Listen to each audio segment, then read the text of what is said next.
Hello, இன்றைக்கி நான் இலந்த பழத்தில் ஆந்திரா பப்பு பண்ண போகிறேன். அதாவது ஃபஸ்ட் டைம் நீங்கள் பார்க்க போகிறீங்க. ஏன்னா யாருமே இது பண்ணியிருக்க மாட்டாங்க. இலந்த பழத்தில் பப்பு, ஆந்திரா பப்பு எப்படி பண்ணுறதுன்னு பார்க்கலாம். முதல்ல இந்த மாதிரி இலந்த பழ காய் கிடைக்கும். இலந்த பழம் ரொம்ப உடம்புக்கு நல்லதுங்க. சுகர் கண்ட்ரோல்லாம் பண்ணும். இந்த காயை இதை கட் பண்ணி வச்சுருக்கேன். இது கொட்டையெல்லாம் எடுத்துட்டேங்க. இந்த காய் கட் பண்ணி வச்சுருக்கேன் பாருங்கள். இது எவ்வளோ கணக்குன்னு நம்ம சொல்ல முடியாது. ஏன்னா நம்ம வீட்டுக்கு தேவையான பருப்பு பண்ண போகிறோம். நான் ஒரு 5 பேருக்கு பருப்பு பண்ண போகிறேன்.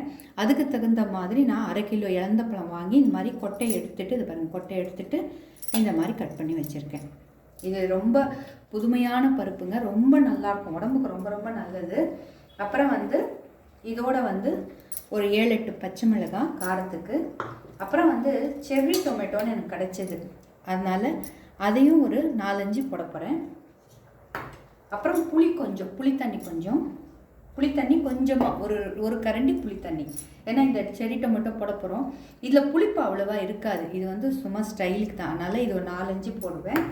அப்புறம் வெங்காயத்தாளோடு கிடச்சிது, அதனால் இதையும் சேர்த்து கட் பண்ணி ஒரு 2 வெங்காயம், ஒரு 4 பல்லு பூண்டு.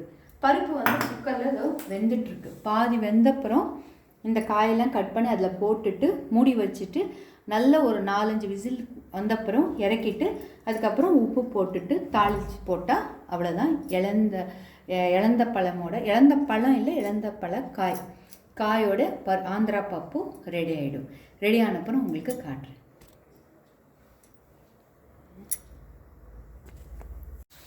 பருப்பு ரெடியாக இருக்குங்க.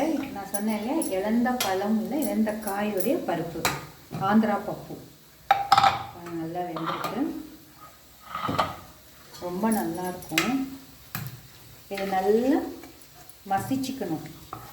மசிச்சுட்டு இப்போ இதில் நம்ம தாளிக்க போகிறோம். என்னென்ன தாளிக்க போகிறோம், உப்பு போடலை ஏன்னா பருப்பு வேகாது. இதில் உப்பு போட்டுட்டு தாளிக்கிறதுக்கு சீரகம், அப்புறம் கடுகு, காஞ்ச மிளகாய், கருவேப்பிலை, கொஞ்சம் இங்கு, அதாவது பெருங்காயம் போட்டு தாளிக்க போகிறேங்க. அவ்வளோதான். இது பருப்பு ரெடி ஆகிடுச்சு. ரொம்ப நல்லாயிருக்கும். மேலோட்டமாக கொஞ்சம் கொத்தமல்லி தூள். சரியா? இதுதான் ஆந்திரா இலந்த காய் பருப்பு பப்பு.